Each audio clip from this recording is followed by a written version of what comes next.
listening to continuing coverage of the Rust shooting trial against Alec Baldwin from the Hidden Killers podcast and True Crime Today. Now back to the courtroom.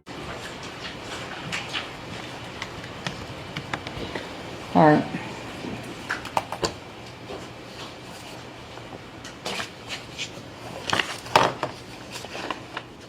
Defendant Alec Baldwin's motion in limine to preclude argument, evidence, and testimony regarding the victim.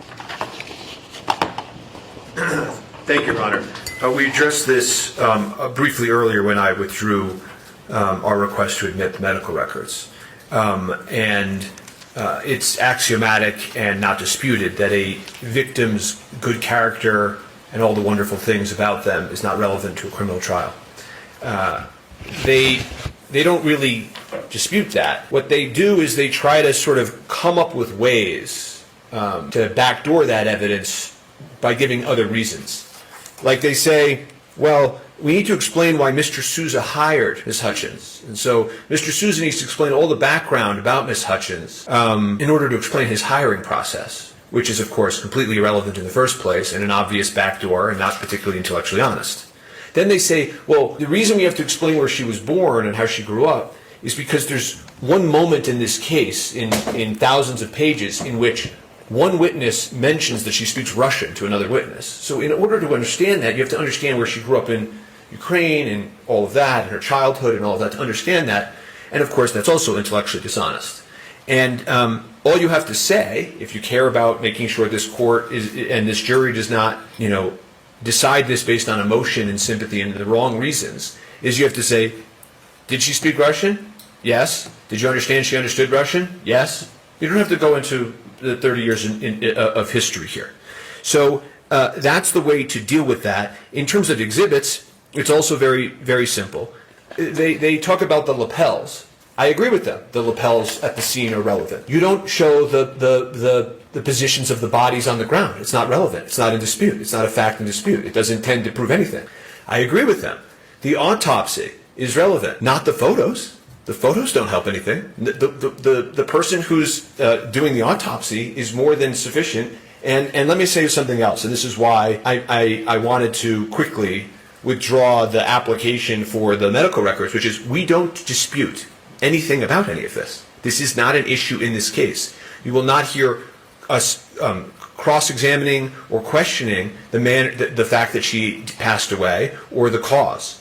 In the other trial in which you presided off, there was at least some testimony, some indicia that they intended to proceed that way, and maybe that had something to do with why so much of that evidence came in. That is not an issue in this trial. It's just not. And so every single time that evidence comes in, it's wholly irrelevant because I've just told the court we're not making an issue of it, and it's extremely prejudicial. It is the most extreme possible weighing of the scales that one could ever have, because it is completely irrelevant, because I'm saying, I agree, she passed away because of this. So, and their real reasons for doing this is obviously exposed. Okay, so you're sort of combining everything. Why don't you go through each one that you identified? Sure. The character of the deceased victims I just did. Mm-hmm. The moment of death and subsequent pain is obviously completely irrelevant. The emotion, they say in here. Did you say completely relevant? Irrelevant. They say that the reason that they're eliciting it is to bolster witness credibility. That is a per se improper reason. They say that they say evidence is relevant if it explains a witness's conduct and bolsters. They're using emotional sympathy, drama of something to bolster a witness's credibility. The fact that she suffered might be irrelevant or admissible in a wrongful death case. It's not in a homicide case. It's nothing to do with it.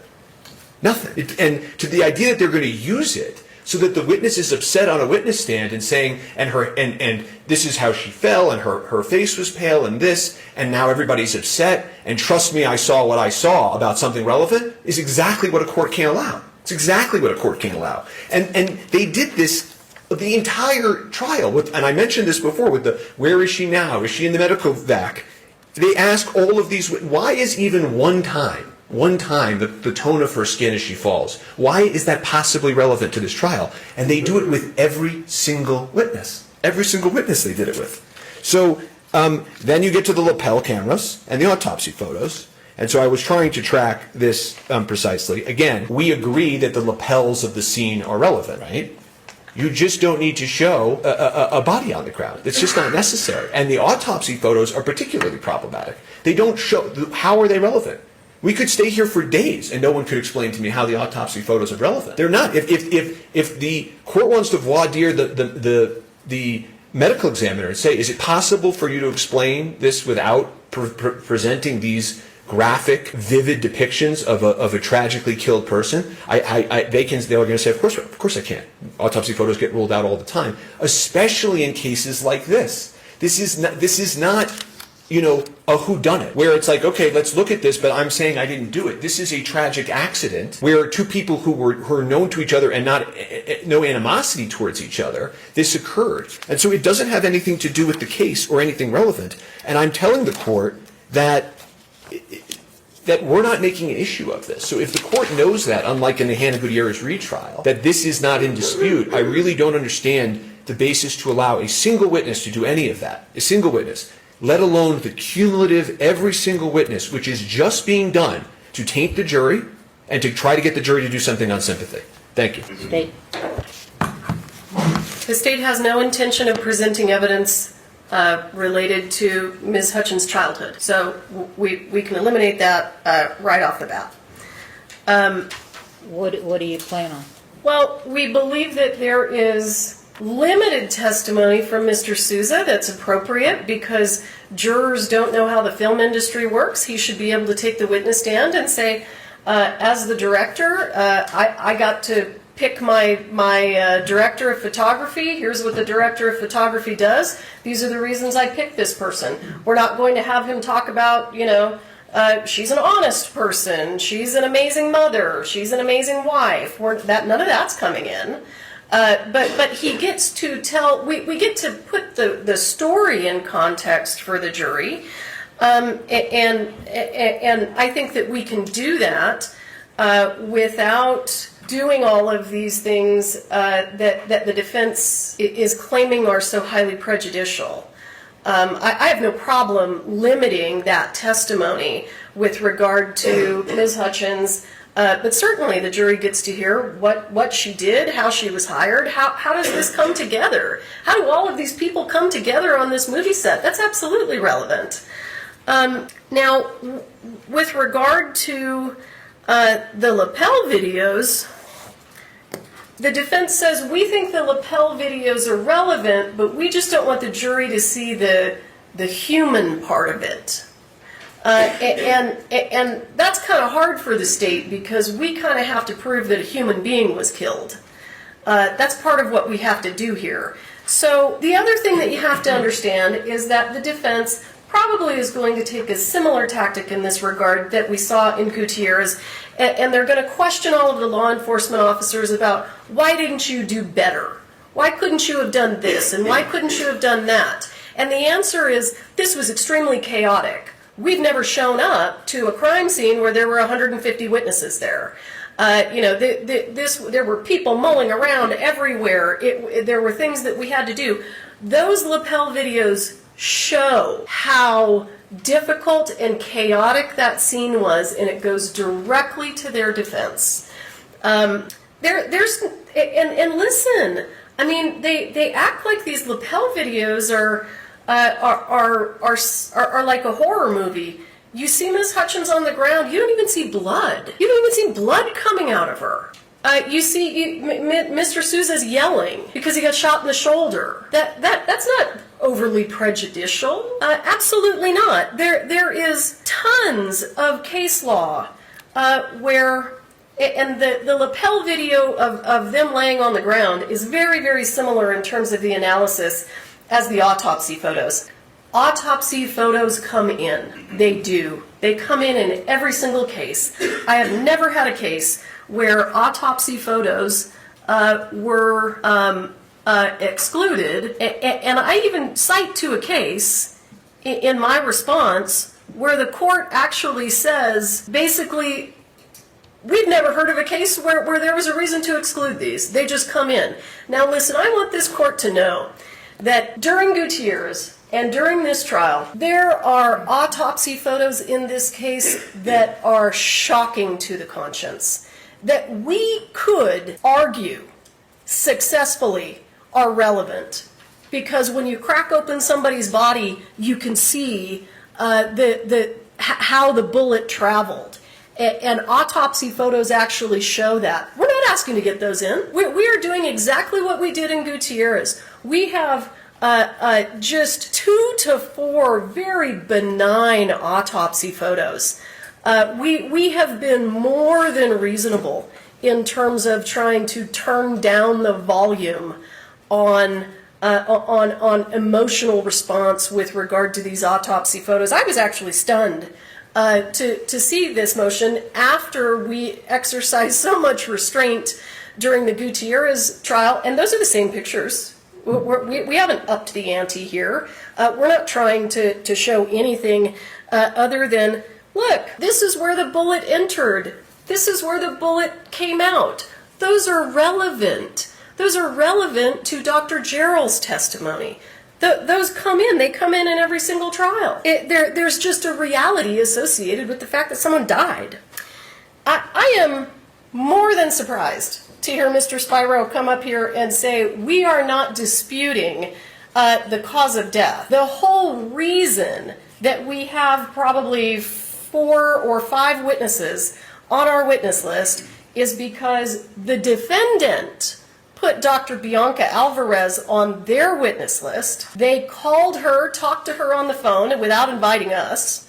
And the whole point to doing that has to do with this farce defense of she didn't die of a gunshot wound, she died because she wasn't intubated properly. So I want to say right now, because we're short on time in this trial, if the defense is not intending to make any arguments that she died because of a faulty intubation, let me know, because I can shave a lot of witnesses off my witness list that way.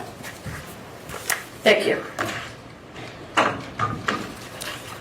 State did not address even slightly in either their motion papers, in the Halyna Gutierrez retrial, or in that response, anything about how ashen she is or how the moments happen after matter. They don't. They didn't address it in their papers. They didn't just address it now, right? So I just want to make sure that the court, as the court was well to point out to me, demark these issues. They have not addressed that. There is no dispute that that's not possibly relevant to talk about how the person was dying and what their skin looked like and their breathing. It's just not relevant. They then go into this, how Mr. Sousa selected her to understand the film industry working. I mean, Your Honor, it's like they don't ask a single other witness, right? Well, how did you get hired, and why did you get hired, right? I mean, so I'm sure that the court sees through this. If somebody were to say to me, this is the one question and answer, and there was an offer to proof, I'm sure we could work this out. But how can I possibly trust this process if we don't hear that exactly because of what I've seen? And then I'll just deal with the autopsy photos. Again, we're stipulating to identity and that she's deceased, and that we're not saying that some other causal factor killed her. So this makes the balancing test very, very easy. That doesn't happen in every homicide case, right? And also, I don't say these things in front of juries, but I actually prosecuted homicide cases. No, and often there is a discussion over, they don't always come in, and often there is this thing where sometimes prosecutors want to put them in to gin up the jury, and judges make calls all the time that it's just not necessary. We don't need to remember her that way. We don't need to do that in this case. I don't need to do that in this case. And this court can very well, like the court said to me when this hearing opened, take order of the court and has the discretion to say, no, pictures of this tragic dead body is not necessary here. I'm telling the court again, I'll say it now, I think a second time, which is we are not making an issue out of the cause of death, period. They want to take these people off the witness list, they can. But if that's what we're doing, and I've withdrawn our seeking the medical records, then I've left the court with very simple, in my judgment, balancing test.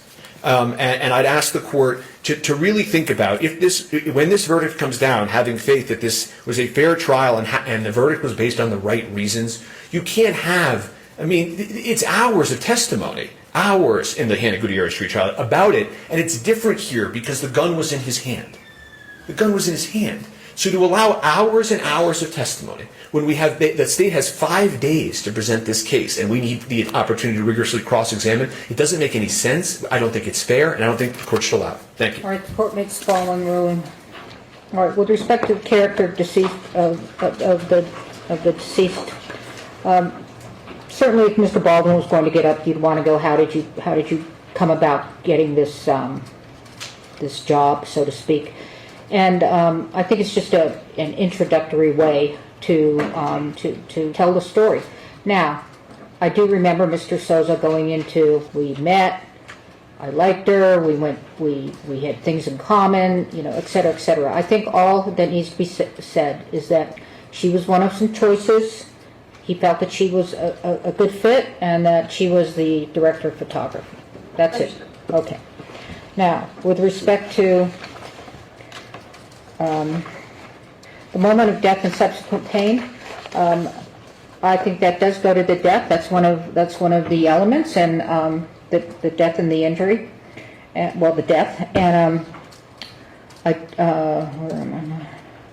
And I do think that that makes a fact more probative, and that is the death, and that I don't think that is its probative value substantially outweighed by unfair prejudice.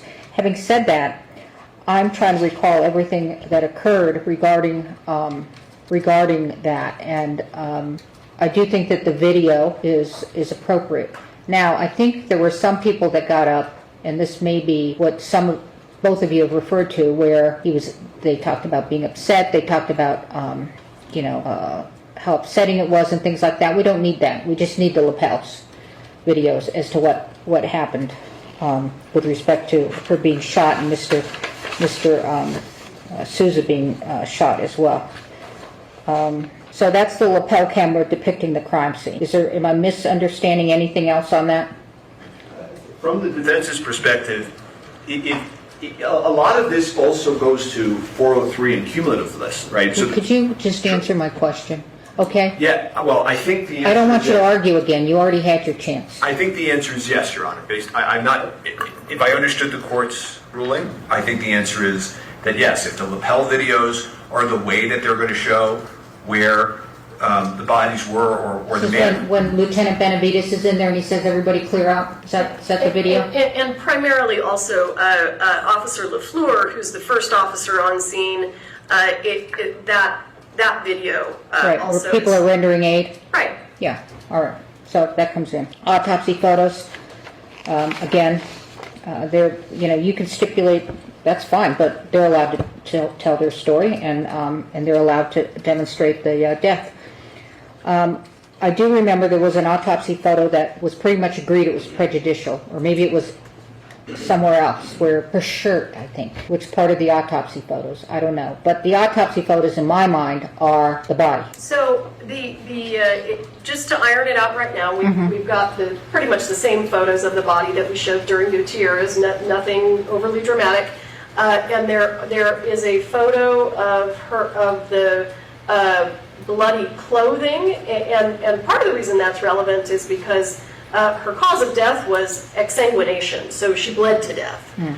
So the photos of that amount of blood go directly to her cause of death. I will allow that. All right. You can revisit that defense, but I do anticipate you may bring up some information about the tubing. Just to say that and I know the court has one more argument, but the court's looking at me for guidance on this. That we're not going to do that. We're not maybe going to do that. We're not going to do that. So when we say that we're not going to do that, the court can count on that, and that makes those. Well, you didn't say that. That's my point. Oh, I thought that's what I was going to address. You could ask the doctor. You said you didn't care about the UNM records, but that you didn't say you weren't going to ask the doctor. If I wasn't clear, I'll make it more clear, which is we are not going to ask the doctor about that. Mm-hmm. So if we're not going to seek to introduce medical records, and we're not asking the doctor about that, there isn't a basis of relevancy anymore. There just isn't. And so I'm asking the court that they now have several ways the court has just allowed for them to present that this was a death, which we concede. So, right? All right, that's fine, but they still get to do it. I'm saying no to you. Correct. All right, so let's not do the shirt if they're not. Well, no, I'm going to allow the shirt. You said that she bled to death. There's nothing wrong with that. All right. And I'm gonna start calling off witnesses then to testify that she was correctly intubated. Are we clear that the defense is not going to raise that issue? We are not raising that issue as to the cause of death, and we maintain our objections to the exhibits. and we understand the court's ruling. So, just to be clear, the video, and all I'm remembering is the video, okay? So if there's something else that comes in about in the church, then we need to revisit this, because I am making a ruling about the video. I don't remember if there were any photos. I don't think there were photos, but I remember the video, okay? They get to put on what the church looked like. Secondly, and also that gives an understanding of where Mr. Souza was for various reasons. Then, with respect to the autopsy photos, I'm not sure whether that shirt is more prejudicial than probative. You can get out that she bled to death in different ways. I'm not sure that that's necessary. I'll revisit that. Okay, and what I can do, Judge, if it helps, I can email copies of the photos to you so you can look at them. I mean, Dr. Gerald isn't scheduled, the photos come in through Dr. Gerald, and she's not scheduled to testify until the end of our case. I don't want to revisit the autopsy body photos. No, I hear you. I can send you, and I apologize. I understand why I just got my wires crossed. Some of the photos of the bloody clothes were taken by OMI. So what I can do is I can email to you, and of course CC the defense, those photos of bloody clothing so that you can look at them and you can make a determination long before the witness ever takes the witness stand what's appropriate and what isn't. Understanding autopsy is something different. You've already ruled on that. All right, thank you for that. Your Honor, if we may go back to the state's motion, defendant's motion on limiting number 5, I found the case that the court was referencing. Okay, what is it? It's State versus Montoya. It's 2016 Westlaw 3639984. It is a Justice Chavez opinion, and the issue begins in at paragraph 42 and 44, where the court did not allow the defense to introduce the prosecution's opening statements or statements during opening in a previous trial. There's two State versus Montoyas. Yes, Your Honor. This one is, it's a Westlaw site. Oh, I see. Okay. It's 2016 36399. Oh, sorry, I just lost it. Let me go back. I know. So it's 2016 Westlaw 3639984. And it's Justice Chavez opinion. And Your Honor, we can take a look at that in the break as well and give you our views, if we may. Mm-hmm. Thank you. Just wanted to see if it was the one I remember. Okay.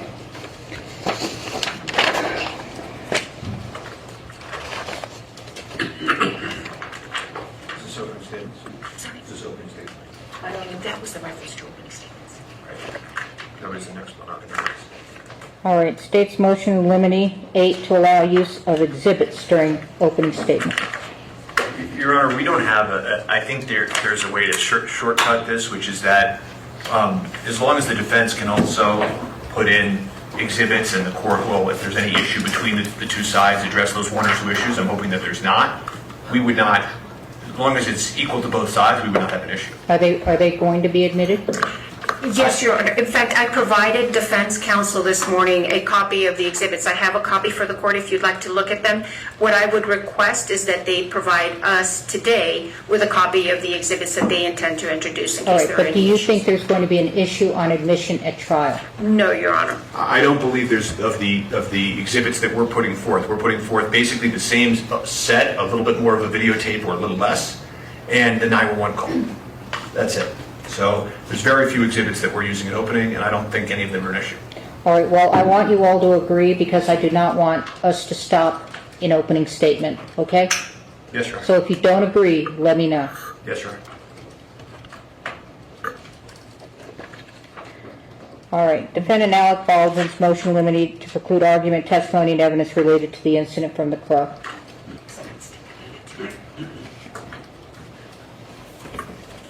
Thank you, Your Honor. We move to exclude the state presenting evidence of what happened on the Crow as evidence of Mr. Baldwin's state of mind here. The state has said it will not present evidence of what happened on the Crow, but what the state did say is it intends to address and present the theory essentially from the Crow that blanks can kill. Mr. Baldwin knew that, and therefore he's responsible for having the criminal state of mind necessary to prove involuntary manslaughter here.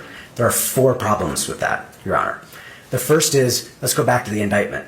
The indictment says that Mr. Baldwin is being charged because it was foreseeable to him that if he didn't check the gun for live ammunition, it says nothing about blanks, not a single word, then his use of the gun by pointing it and pulling the trigger, they allege, could cause significant risk of harm to human life. That was the theory of the indictment. Live ammunition, nothing about blanks. A few witnesses mentioned here and there blanks in the context of an accidental discharge. They get loud, you have to put your goggles on, your earmuffs on, people get mad. There is no testimony in this case about that blanks kill in this particular situation. The case theory has always been, they've said it over and over and over in the papers they've submitted to you, Mr. Baldwin didn't check for live ammunition, he pointed the gun, he pulled it, and then Miss Hutchins died. So they're trying to vary significantly from the theory of the indictment. Problem number 2, causation. Mr. Baldwin not checking for blanks and then pointing the gun did not kill Miss Hutchins. She was not killed by a blank. She was killed by a live round. And all the testimony shows that blanks are very different from live bullets. If Mr. Baldwin checked for a blank, there would have been no blanks there. And so they have a major causation issue as a matter of law in presenting this brand new theory that was not in the indictment. Number 3, there's a foreseeability problem as a matter of law with their intention to present the blanks theory. The Henley case, as Your Honor knows, we've briefed it for you, says the requisite criminal state of mind needs to match or converge, is what the case says, with the criminal act. And what the state's doing here is they're playing apples and oranges. They're saying Mr. Baldwin had the reckless criminal state of mind because he knew that blanks can kill. That was foreseeable to him. He didn't check for blanks, and then Miss Hutchins died. But the act that he's been charged with is not, he didn't check for blanks, and Miss Hutchins died as a result of a blank. It's that she died as a result of a live bullet. So they're mixing apples and oranges here. They're trying to take what they say is a foreseeable risk and match it with an act that didn't cause the death. So that violates the very clear requirement of Henley that the state of mind and the act converge. That's not what they're saying here. And then last but not least, there is zero evidence in this case, zero, that Miss Hutchins would have died, or it was expected that she would have died, if you look at the foreseeability cases, if there were a blank in that gun. The foreseeability cases say it's not what can conceivably occur. Blanks can kill. It's not what can conceivably occur. It's what's expected, what's objectively and reasonably expected. There's zero evidence in this case. They don't have an expert. They don't have a fact witness that can testify. Certainly a fact witness wouldn't be allowed to testify about this, that if Mr. Baldwin had a blank in that gun, in that moment, it would have killed Miss Hutchins. Zero. There was no obstruction in the barrel. They keep on saying obstruction in the barrel. There was no obstruction in the barrel. He was feet away, 2 feet, 3 feet, 4 feet away from Miss Hutchins. It was pointed at her armpit. There's nothing in that gun that could have pierced her body. There is zero evidence. If you look back at The Crow, if you look back at the history of motion pictures, there are 2 incidents where a blank was involved in a death on a movie set. In 1984, an actor put the gun directly against his head, and the pressure pulled the trigger, and the pressure from that directly against his head killed him. In The Crow, so very different from what happened here, miles and miles and years apart.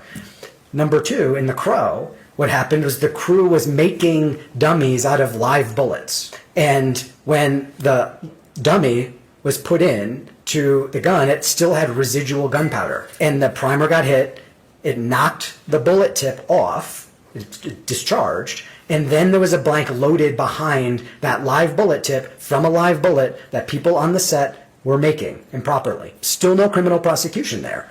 Said it was civil negligence, not criminal, but that's not the point. The point is, if you look at what happened in both of those cases in the history of motion pictures, they are entirely distinct facts.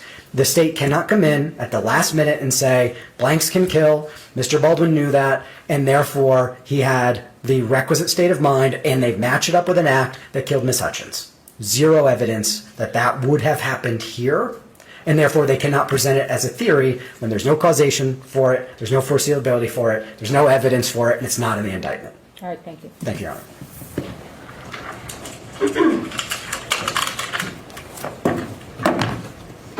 I'm looking at the indictment that was filed in this case. I don't see anything that says live round. I have it right in front of me.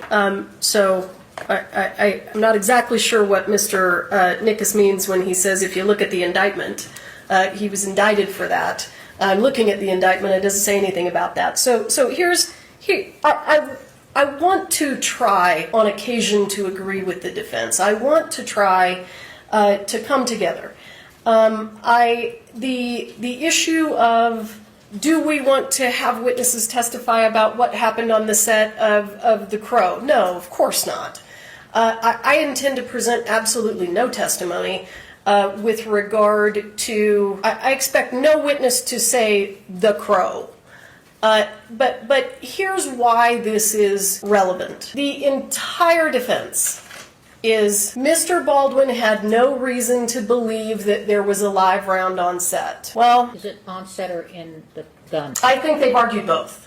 They've argued that he had no reason to believe that there was a live round on set, that he had no reason to believe that there was a live round in the gun.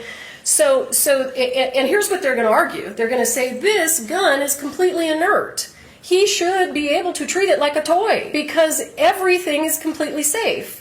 Yeah, but the problem is that these safety bulletins and these rules that the defendant failed to follow were created because real guns on movie sets are dangerous. That's the whole reason they were created.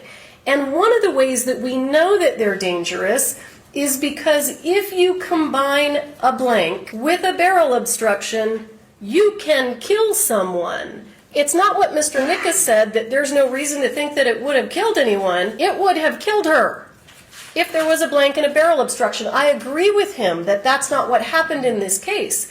But the point is, real guns are dangerous. The SAG safety bulletin from the Screen Actors Guild says, blanks can kill, underlined, bold, exclamation marks. Mr. Baldwin's state of mind is what's critical in this case, and Mr. Baldwin understood real guns on movie sets. Even best case scenario for him, we imagine that there's no chance that there could be a live round on set. He still knows they're dangerous, and he understands that the rules exist because they're dangerous. The rules that say, don't point it at anyone, keep your finger off the trigger. Those are all the things that were designed because real guns on movie sets, even if there's not a live round, can kill people. Mr. Nickus can stand up here and say blanks don't kill people. They certainly do kill people. And the Screen Actors Guild Safety Bulletin says blanks can kill. So the problem is that the defense theory is this was a completely inert gun, and the only thing that made it a problem was the fact that there was a live round in it. And that's simply not true, and it goes to Mr. Baldwin's state of mind. It goes to exactly what the state has to prove, which is that he knew or should have known of the risk when he pointed the gun at someone, cocked it, and pulled the trigger, live round or not. He understood that risk. That's what we have to prove, and that's what we're going to prove. Well, it was in the grand jury hearing that the indictment doesn't say it, but Sure. you did to get the true bill. You talked about live ammunition in a gun. Sure, absolutely, and that's certainly a part of this case, and I don't want to pretend that it isn't. Because the other thing that we know, and we put this in some of our responses, is that when Mr. Baldwin was being interviewed by Corporal Hancock, he actually said to Corporal Hancock, I'm wondering if Hannah commingled live rounds with her dummy rounds. He knew that there was a possibility that a live round could find its way on set. He didn't even know that Ms. Hutchins had died yet, and he told Corporal Hancock, I wonder if they were commingled. He knows that these guns are dangerous. And listen, the state isn't... I've had countless cases where the prosecutor has a slightly different theory at trial than they did in front of the grand jury. There's nothing improper about that. We're not amending, we're not trying to add charges at the last minute. I don't understand exactly what the issue is if if there's case law that says that I'm married to absolutely every single theory that was put in front of the grand jury, it's news to me, because I've had courts amend grand jury indictments in the middle of trial based on the evidence. And the evidence in this case is that this gentleman knew that you can't point a gun at someone and pull the trigger, because even if there's not a live round, it might kill somebody. He knew that. And I agree, we don't have to get into what happened on the Crow, but at the same time, the safety bulletins are made because of that. They exist because of that. Thank you. A few issues, Your Honor. In terms of the indictment, it was in the grand jury instructions on which the indictment was based, to be clear. There's nothing in the grand jury instructions, in the indictment, in this case, where the actual allegation of the charge is that Alec Baldwin didn't check for blanks, and therefore he's committed involuntary manslaughter. This, in terms of time, Your Honor, and sensitivity to cumulative witnesses and cases within cases, this is a case within a case. It's a hypothetical case about an act that didn't happen, that didn't cause the death at all, with, on top of that, significant questions about whether it's even possible when we know from the history of motion picture it's never happened in this way. Who are they going to testify? Who are they going to have testify, the state, that Miss Hutchins would have died if there were a blank in that gun? What expert witness is going to say that? They don't have a single expert witness. They don't have a single fact witness who's allowed to testify about that. They don't have any evidence that there was an obstruction in the gun. There's literally no evidence of this, and if they want to put on a theory that merges different state of mind with this hypothetical act that didn't cause a death, then we're going to have a very confusing trial with multiple different witnesses being asked, have you ever been on a movie set where a blank killed someone? Have you ever been on a movie set where a blank shot and pierced someone's body in a way that was really dangerous? Have you ever had someone on a movie set shoot a blank in a way that did anything other than cause a little rash, or hurt someone's ears, or make their eyes have stars in them? We're going to have a trial within a trial about a hypothetical that was not raised until the very last minute and wasn't the basis for the charge in the first place. They have foreseeability issues, they have causation issues, they have evidentiary issues, and there are major notice issues. And in terms of cumulative testimony and wasting of time in cases within cases, that's what this theory is going to become. Thank you, Your Honor. All right, thank you. All right, the court makes the following ruling weighing whether it has any tendency to make a fact more probable or less probable than it would be without it, and whether its probative value substantially is outweighed by unfair prejudice. I think it's difficult to deal with what I read in the grand jury transcripts about, the theory about the negligent use of a deadly weapon is just his manner of handling, that he shouldn't have cocked the gun, et cetera, et cetera. And then with respect to the alternative, it is that he failed to check the gun. He failed to confirm that the gun, I remember the word confirm, about live ammunition before he pointed it at someone. I think that I will not allow any testimony other than one sentence statement, probably by your expert, Ms. Morrissey, that says that blanks can also kill. But to consider that he failed somehow, that's just going to be up to the trier of fact. I think everybody knows guns can kill. It depends on what's in there, but I think that you can mention it. But that's it. We're not going to go through 5 different questions on tell me how and how serious this is, and if he's a gun owner and he's done all these westerns, or not westerns, but all this gun experience, and he should have known it. Just say that, and if you can tie that up, great. Understood. All right, let's take our lunch break. Okay. All right. What else are you going to surprise me with? Exhibits? What are you going to do? I mean, because maybe we can have an hour lunch. I want a real exhibit list from the defense that doesn't list every piece of evidence. They probably feel the same way. Well, we were pretty specific. I do think that given the court's guidance today that there could be, I'm hoping that the opening exhibits all work out, and I'm hoping that this slowly streamlines a little bit to take The board here is 50 minutes max a piece. You said 50? 50. Okay. 50. Okay. Oh, let me just be clear on board here, so as you're getting ready for it. Questions. I know I'm looking at you, but he's standing. Questions, not just keep standing. All right, no, okay, you can sit down. Okay, questions, not your theory, your hi, how are you, questions, okay? And the issue is fair and impartial, okay? Not maybe this isn't the case for you. We're not shopping. It's fair and impartial, okay? Yes, sir. And questions. I'm emphasizing questions. You ask questions. You don't talk to them. Do you understand what I mean? I mean, I'll give you latitude, but I'll have to pull you in if you're not trying to get fair and impartial. I'm just wondering, in terms of what sent us into individual voir dire during. I'm not going to do individual voir dire. Okay. I think this is different. And I'm just. Well, I'll hear you out. Okay, I'm sorry to interrupt you. No, and listen, it may not turn out to be an issue, but my only concern is if we start to have potential jurors who say, I don't think that I've seen in the press that he didn't know that the gun was loaded, and I don't think that he should be prosecuted. I think that there was a concern in Gutierrez that if we have all of these jurors just giving their opinions because they've seen things in the press, it kind of poisons the well. Right. So Well, that's first my of all, only first of concern. all, my intent is, and I'm open to hearing from you all, but when that happens, I'm just going to call you up and agree that this person should be stricken for cause and he can leave. What do you think? Sure.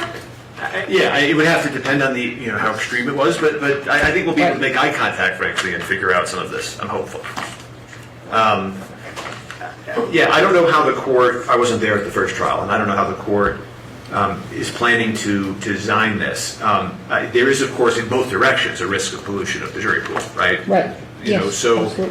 So I think that if anybody has, extreme views on anything, maybe that's a way to sort of say that you're going to hear questions, and if you think that you have a view that should not be spoken publicly, and you sure. would like to speak to me Right. and the lawyer separately, Right. you can so indicate when Right. you raise your hand. Right. And That's part of my instruction. Right. Okay, that you can speak in private. And most people start saying, well, I want to speak in private. Or you say, do you feel like you should speak in private? And they'll say yes. I'm less inclined to do private voir dire because it just took so long. And the other thing is that, think about it, I think we're going to have 79 on the panel, and we will be able to know immediately. You're going to get five and three. Is that right? Yes, Yeah. 5 and 3, and for causes, and we'll know whether we need a second jury panel by then. I just want to throw this out there. One of the things that may speed up the process, if we do have a juror and we think that they may have some potentially prejudicial things to say, rather than kicking everybody out of the room, maybe we can just invite that person up Yes, to so the I've bench. done that. Yes, I've done that. Okay. I agree that makes sense. Okay. Was anybody thinking private? I just wasn't sure. I think it's easier to do the subset of private when necessary and not invite it at the start. The judges that I try cases in front of always think that if you invite it too early, then it becomes a domino effect. I'm just repeating what other No, jurors have said. I expect a lot of folks will want to speak in private about this, but I think this is different, a little different from Hannah Gutierrez. And will we be addressing the entire group or just Yes, 79. You'll do the whole group in our questioning? Yes, Right. and then if you can't pick a jury out of 79 folks, which I find highly doubtful, then we'll call in the next panel, okay? Thank you, Your Honor. And does the next panel come in that same? Staggered, yes, it's staggered. That's why when we're finished with the 79, I want to know if I have a jury. So, Okay. yes, I want to know how many, and we'll know probably by the 4 causes. Understood. Okay. All right, well, and so do you want an hour for lunch? Or do you, So yeah, the only thing that I would say about the exhibits, and I mentioned this before, but perhaps we're getting even further, which is, I've just told them about one part of their case that's not going to be necessary, and they disclosed when that witness would be testifying. If the state can even provide some shell, okay, right now we have still have 44 witnesses and 13 experts. Any guidance, I'm not holding them to the guidance. The court need not. I'm not going to ask the court to hold them to the guidance of the gist of the case. The gist of the case and their Okay. expected witness we are going to be able to very, very quickly say, okay, then those lapels, that issue, it becomes irrelevant, and I'm going to be able to deliver to the state what they're going to ask the court for. Okay, very good. So what we're going to do is we're going to take an hour lunch because we're almost finished with these. And then the court is going to instruct you all to meet and confer about what you all think about your cases and streamlining. Okay? All right. Thank you. All right. We're in recess. There's more to come in the Rust shooting trial against Alec Baldwin from the Hidden Killers podcast and True Crime Today. Press subscribe now.